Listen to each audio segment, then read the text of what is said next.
भारत की धरती पर कई वीर योद्धाओं ने जन्म लिया है।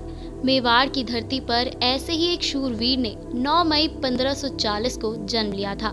नाम था महाराणा प्रताप। महाराणा प्रताप के शौर्य से जुड़े कई किस्से हैं, जिनमें से एक है हल्दी घाटी का युद्ध। इतिहासकारों से लेकर किताबों तक में पढ़ा गया है कि ये युद्ध मुगलों ने जीता था, लेकिन एक लेखक ऐसा भी है जिसने ये दावा किया था कि ये युद्ध मुगलों ने नहीं बल्कि महाराणा प्रताप ने जीता था।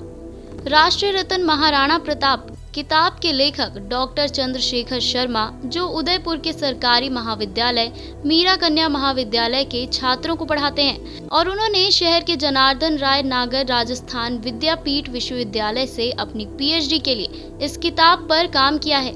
इस रिसर्च के दौरान उन्होंने जो भी तथ्य हासिल किए वो सब इस किताब में लिखे हैं। शर्मा का दावा है कि प्रताप ने अकबर को हराया था। प्रताप का मुख्य उद्देश्य अपनी जन्मभूमि की रक्षा करना था।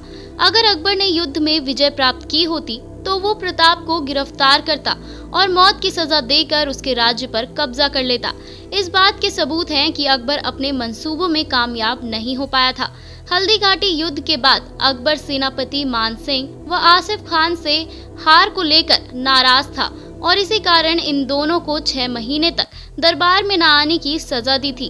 अगर मुगल सेना जीतती तो अकबर अपने सबसे बड़े विरोधी प्रताप को हराने वालों को पुरस्कृत करते, लेकिन ऐसा नहीं हुआ। इससे ये बात साफ होती है कि महाराणा प्रताप ने हल्दी घाटी के युद्ध को जीता था। डॉक्टर शर्मा ने अपने शोध में प्रताप की विजय को दर्शाते हुए ताम्रपत्रों से जुड़े प्रमाण जनार्दन राय नागर राजस्थान विद्यापीठ विश्वविद्यालय में जमा कराए हैं। शर्मा कहते हैं कि उनके अनुसार युद्ध के बाद अगले 1 साल तक महाराणा प्रताप ने हल्दी घाटी के आसपास के गांव की जमीनों के पट्टे ताम्रपत्र के रूप में जारी किए थे।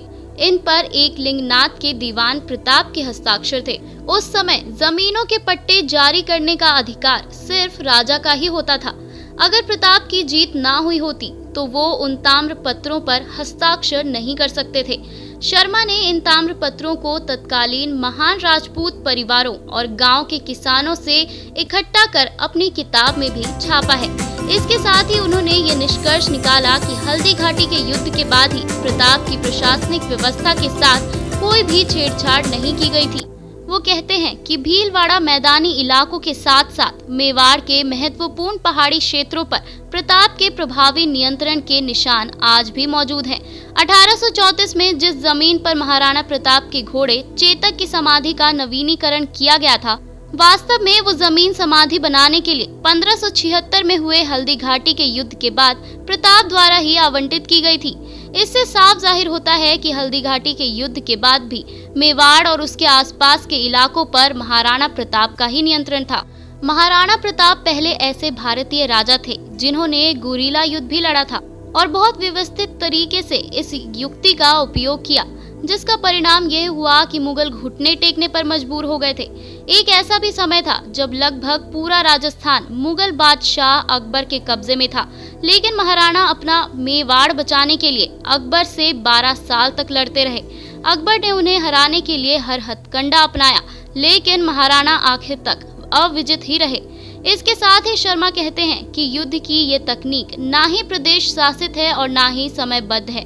शर्मा कहते हैं कि लोगों का मानना है कि यह युद्ध केवल 4 घंटे ही चला था, लेकिन यह सत्य नहीं है, जबकि यह लड़ाई सूर्योदय से सूर्यास्त तक चली थी। इसको तो पुरातात्विक सबूत के अलावा भारतीय और फारसी मूल के साहित्यिक कृतियों में भी उद्धृत किया गया है। आपको बता दें कि सभी तथ्य डॉक्टर शर्मा की किताब और उनकी रिसर्च से लिए गए हैं। प्रोनेशन इस दावे को एक फैक्ट के तौर पर रख रहा है।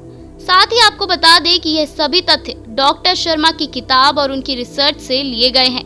प्रोनेशन इस दावे को एक फैक्ट के तौर पर रख रहा है। हमारा मकसद इसे सहमति और असहमति के तराजू पर तोलना नहीं है। तो आप भी इस वीडियो को शेयर कीजिए और सब्सक्राइब कीजिए आपके अपने YouTube चैनल प्रोनेशन को।